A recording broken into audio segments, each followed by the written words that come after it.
All right, it's a 12-bar blues.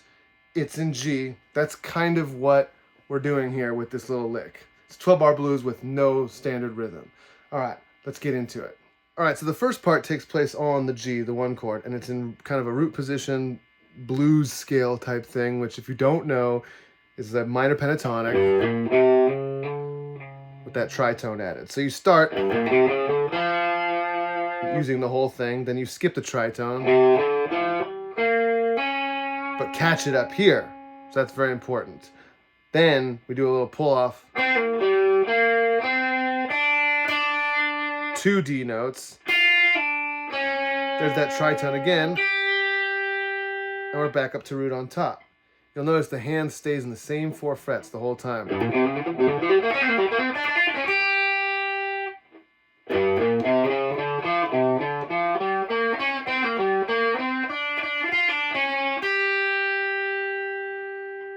All right, so that happens twice, and the second time we walk down, we use the tritone of the pinky on the G string to kind of do a little swing step.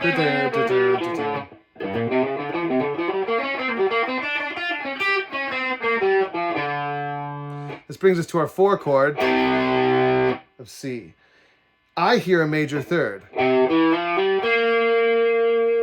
Somebody's playing a major third. If it's the guitar or not, I don't know. The other option would be to not use the major third and just keep through the pentatonic box. They're almost the same.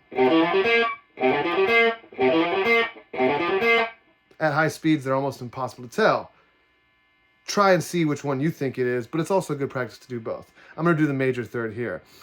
You go up into basically a 9 chord. So if you have your power chord, there's your 9 there on the G string.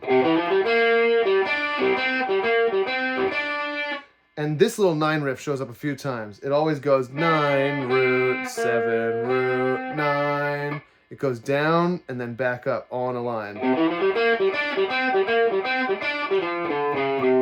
That's just walking down your blues scale.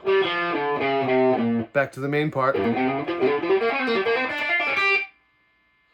So then we get to our turnaround of the blues pattern. We're on a D. And notice that, going right into the D. There's your C for the C. Tritone again.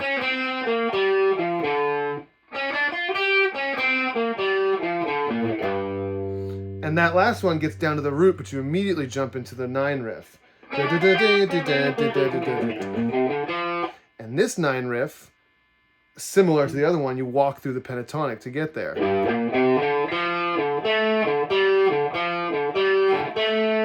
But then you bounce off that D again.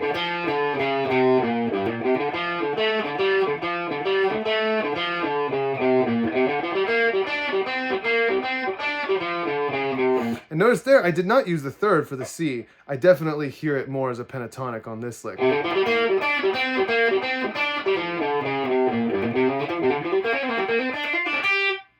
You're back to it. And then you're back to this thing again, too.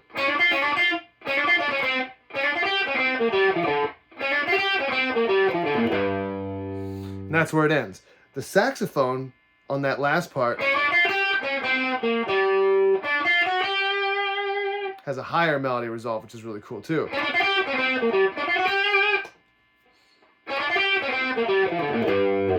They take up the same exact amount of time.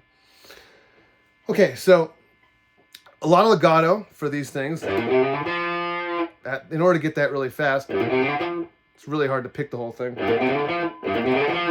It sounds like he tried to pick the whole thing on the record, which is also why it's hard to hear. I've listened to a lot of live versions from all right through the ages, from the 70s up till now.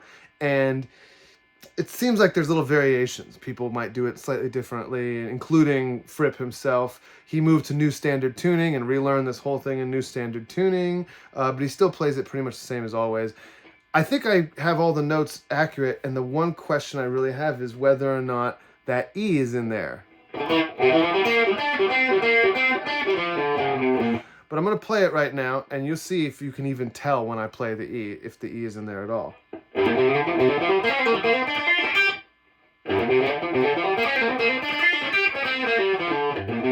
Oh my goodness. See? I can't even do it.